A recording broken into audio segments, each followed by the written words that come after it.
Ready for your trick-or-treaters? Hi, welcome to another video. Today I'm going to show you how to make the silk arrangement for your front door, and it is not a wreath. You ready? Let's get started. So I found this really great wall vase at Hobby Lobby. It's marked $8.99. It was 50% off, so it's basically $4.50. It's a nice size, and it would be spectacular for a fall silk arrangement for the front door. Now, in the past, I've done fresh flowers for the front door. It's not very practical because you kind of have to switch it out all the time. And when it's 100 degrees every day, it's definitely not practical. So I'm going to do a beautiful silk flower arrangement in this wall vase. So I have a glass cube container with some paper towel in it just to hold this while I design. So this is not part of the design, but it's just a holder for holding this vase in place while I do the arrangement. So I'm going to add this black and white striped ribbon to this wall vase.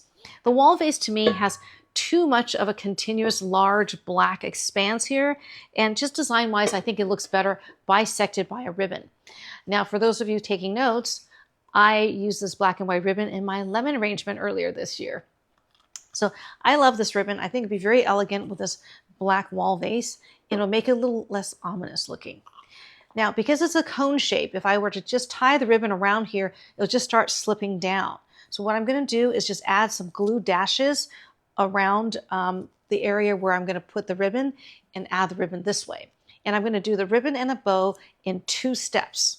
First, I'm going to add the ribbon. I'm going to add some glue dashes to the back of the container, kind of where I want the ribbon to go. Now, these glue dashes are wonderful.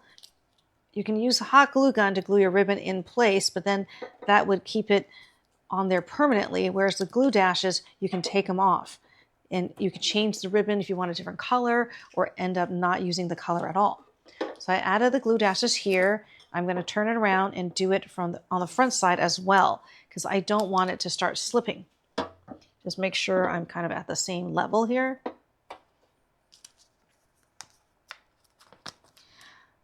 I always want to share tips with you that will make your life easier. These glue dashes are awesome. And they're really, really sticky.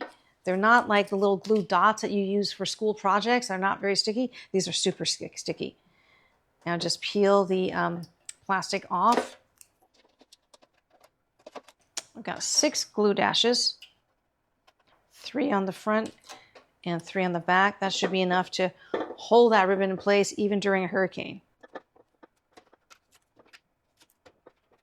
Okay, and then I'm going to go ahead and put the ribbon around. This ribbon is a 2-sided ribbon, so I don't have to worry about which side is the front. Let's get the right length.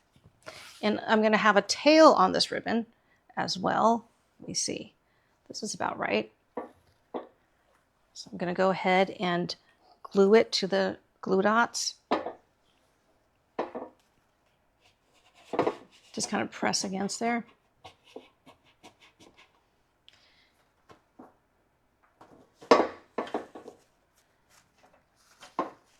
Then I'm going to tie it off here.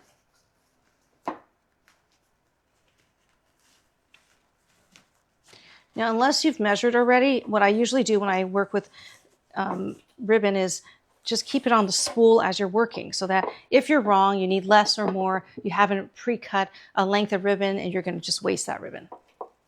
Okay, I'm going to go ahead and finish this off. Now the tail is going to be a little bit longer than what we need, but I'll show you why we need it a little longer like this.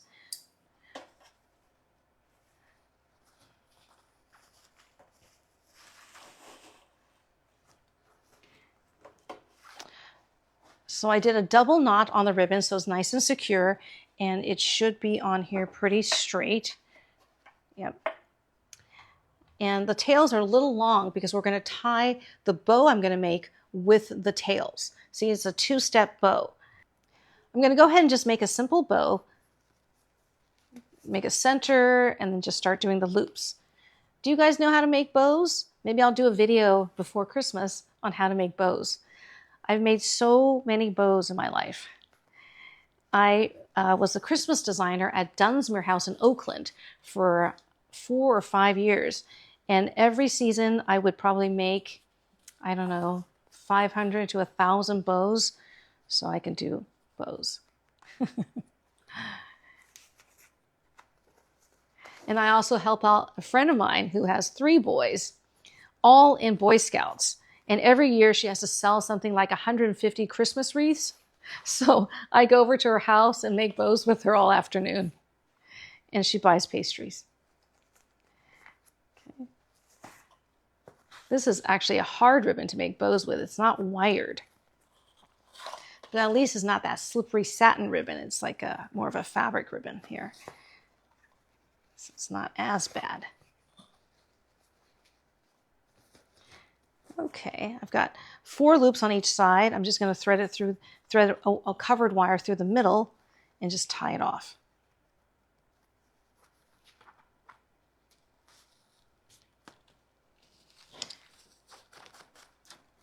And then I'm going to tie off the ribbon from the spool. Okay. And then we're going to go ahead and tie it to the tails of the ribbon that's already on the wall vase. Okay.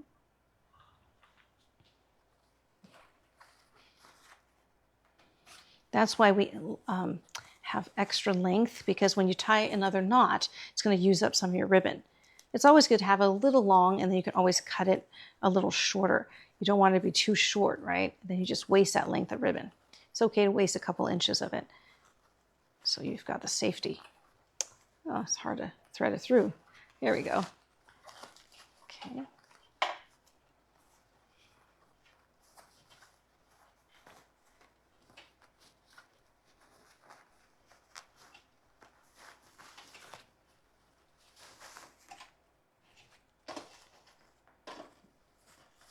Okay. There we go. And then we'll go ahead and finish off the ends of the ribbon. What do you guys like? Notched ribbon or cut at a slant? I think with the wide ribbon, I like it notched, and then the thin ribbons, I cut at a slant. But I don't know. We can always change that later. I'm just folding the ribbon in half and then cutting a slant. That gives you a perfect notch. Okay, so I'm going to show you what we have here. I'll take it out of this vase holder here so you can see. You see how it bisects that black so that it's not so long and ominous looking. I don't know how to explain it, but I just think it looks better this way. All right, now we can get to our flowers. So I was at Hobby Lobby buying this, and they have tons of fall silks out. Tons and tons and tons. Now, I don't use a lot of silks. I use a little here and there, as you guys know, but generally I design with fresh flowers. And silk flower designs are not that different from fresh flower designs. Actually, it's a little bit simpler because you're working with materials that you can manipulate and that are tough and hardy. And you usually don't need as much silk materials as you do fresh. I found this stem from Hobby Lobby. I was just looking for berries and foliage. So they have this like big spray. Now this big spray was like $14. It's marked like $21.99. It's all their fall stuff is 40% off. So I said, okay, well, this gives me a lot of material to work with, and it's not that expensive. It's $14. If I were to buy these individual stems, it might cost more. And they didn't have a lot of really beautiful berries that are sold in single sprays. So I went with this. It came with some of this fall oak leaves that are, I don't love them, but they're okay. I think if we use them, sparingly and judiciously in our arrangement, it'll be good. There's some elements in here I don't like. They have this weird raffia thing in here and these little wooden, I don't know what they call them, little balls. I don't like those, so I'm not going to use this as a whole stem. I'm showing you this because what I do when I find a big stem like this often, if I like elements within it, then I take the whole thing apart and use it individually. So I'm going to show you what I did, okay? I'll put this aside. I cut it all into individual elements, and then I saved one main stem. So this one main stem I thought would be nice as the main stem for our arrangement here. And then I have everything else individually. I took all the berries off individually. And if the stems are kind of short, I just added my own wire stem and wired them on there. Okay. And some of the leaves I've wired individually because they're so huge, I want to be able to control where I put them. So I got a lot of stems out of that big bush, right? And in addition to that, I bought a peony bush. Now this peony bush was pretty inexpensive, and I thought this burgundy color was really elegant. And I'm thinking I could probably use this, you know, at Christmas time as well, because that color is good for Christmas as well as fall. And you could cut individual flowers off to use. And there's a big spray. I already cut 2 of these off when I was playing around with the design of this. So you have 1, 2, 3, 4, 5, 6, 7 stems of peonies on this one bush. And then I bought 2 individual stems of dahlias. These dahlias are gorgeous. I think this is a very high quality silk. These are sold individually. They weren't very expensive. I want to say they were about $7 a stem and then 40% off. So basically it's about $7 or $8 for 2 stems. And that's pretty inexpensive for high quality silk. They're high quality silk because you can see there's these beautiful gradations of color in the petals. You've got light orange, dark orange, and almost reddish in the center, like a real dahlia. So I bought 2 of these to use as sort of focal flowers in addition to the burgundy red peonies. The burgundy red peonies also are pretty good quality for having, you know, for being sold in a big bunch. They have some of the darker burgundy as well as the brighter reds. The gradations of color really makes it a lot more high-end looking. Whereas if you go to the dollar store, you see the silk flowers, they're hideous because they're all just one color, right? And nature's never always just one color. All right, so we're going to go ahead and start. What I have inside for mechanics is just a piece of styrofoam. You can use foam for silk flowers. Styrofoam is a great mechanic for using with silk flowers. And if you don't have styrofoam, actually the Oasis floral foam that we use, don't wet it, just keep it dry. It's fine for a silk arrangement that's not huge and that's in a pretty small container. So you can just use your regular floral foam as well. And then I have a couple of bunches of maidenhair fern. Now I bought these, I forgot for what purpose. I like to have like pretty greenery and silks sometimes just to use when I don't have great greenery, and this is very realistic. So they come in 2 bunches and they're pretty inexpensive. I want to say maybe $6 for a bunch. And I'm going to keep it bunch, and that's going to be my greenery.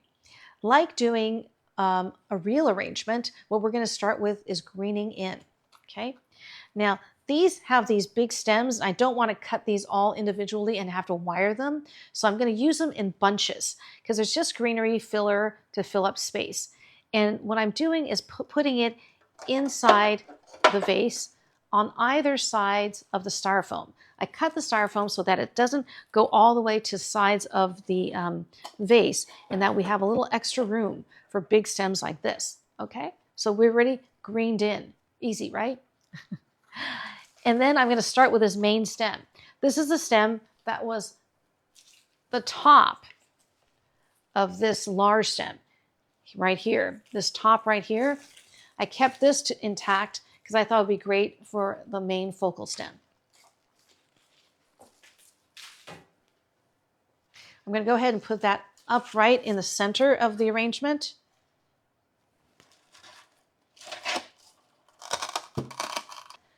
Okay, we got our main stem placed in here. Then I'm going to add my dahlia because that's my focal flower.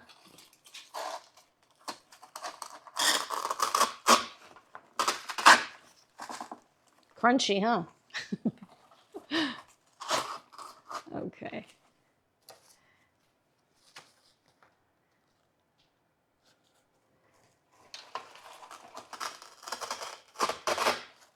Oh, I'm going to cut this dahlia a little shorter.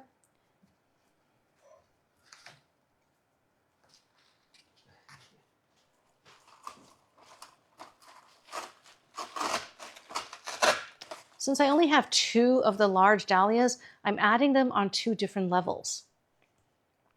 Remember, you don't want eyeballing, like 1 on each side symmetrically when you have 2, right? Okay. Then I'm going to go ahead and add my peonies.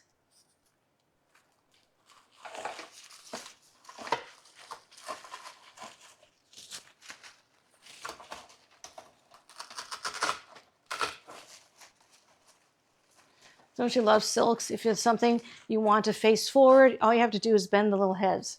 I wish we could do that with real flowers.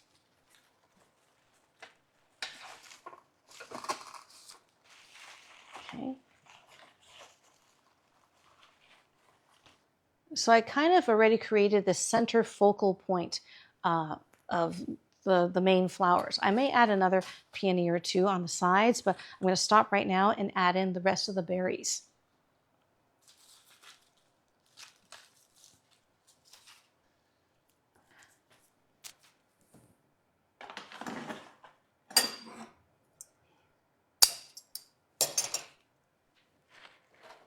The hardest part of doing silks, just cutting the stems. Sometimes the stems are so difficult to cut.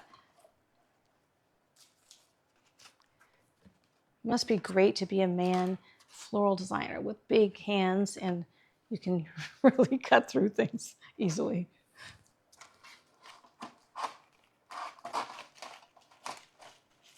I'm going to add in the golden leaves, the orange leaves. They're huge.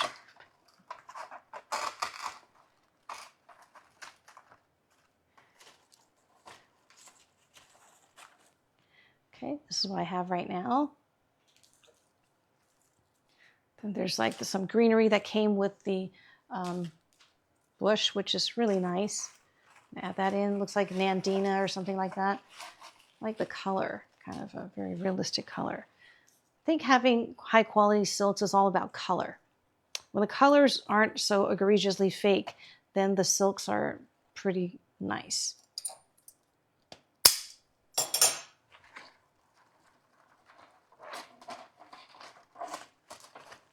It's a lot more work when you have to take them apart and rewire them, but then sometimes you can't find the materials you want singly, so you have to do a little extra work.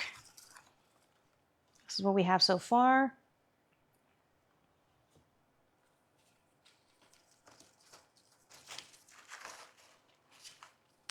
Okay, I have a little short piece over here. I'm going to add in the very front and have it kind of cascade over the front of the vase, give it a little dimension. So you want your arrangements to have 3-dimensionality, so this is kind of coming out past the peonies and the dahlias. Okay.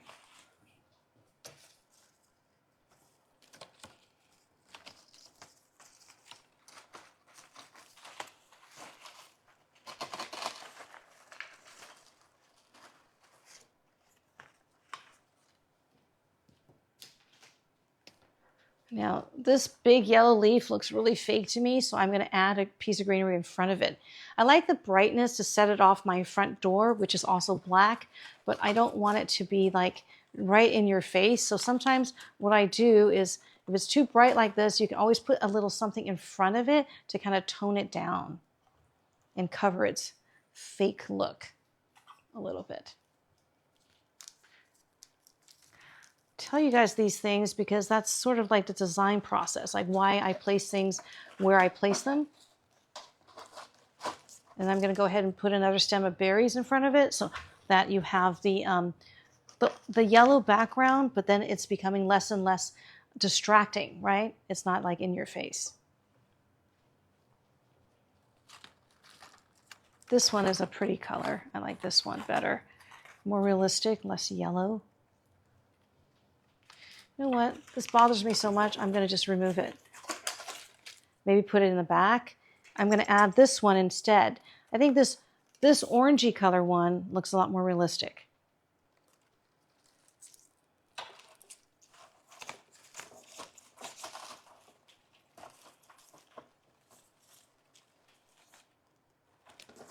And can add this piece of greenery on this side because I already have the greenery on this side.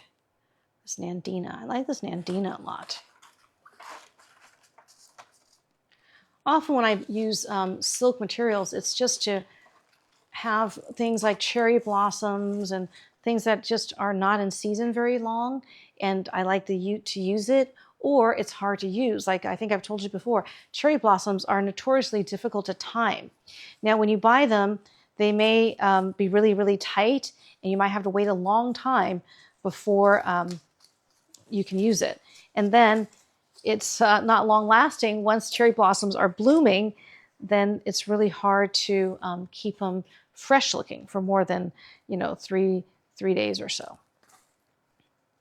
That's why I like to use faux cherry blossoms. Okay, I just cut another stem of the peony. I'm going to go ahead and add that to the arrangement on this side. Okay, I think that's pretty good. I think I'm pretty much done with adding the big elements. I might add this kind of ugly yellow leaf all the way back here just to have it a little bit in the background. But I don't want it to be like in your face. It's kind of too fake looking. And then I have these black privy berries that I bought for our pumpkin arrangements a couple of weeks ago, right? These I want to add in because I like the fresh pop of green, the leaves. With fall arrangements, my opinion is I love all these fall colors, but without a little bit of fresh green or something to relieve from all these hot colors, it's, I don't know, it's just not as charming to me. So I think adding a little bit of these black colored berries with the green leaves will set off these colors even more.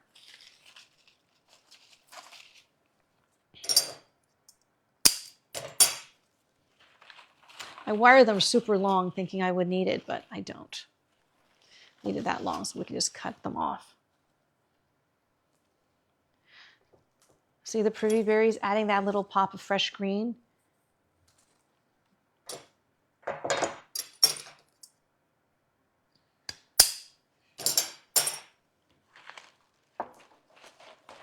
And it adds to the three-dimensionality of the arrangement because we have layers with flowers and berries.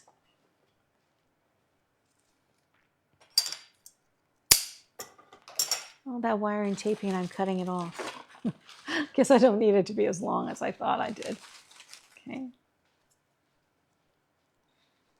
Add one back here. Okay. I think this can stand to come out a little bit more. There we go. Okay. I think we are done with our door spray. Now, I have this branch. It's a faux, like, wooden branch. It's actually, I think, quince or something like that. I don't know if I should add it or not. I kind of like the look of twigs in a fall arrangement, but I only have one of this, so let me see if it'll look right with it or not. We'll just experiment, right?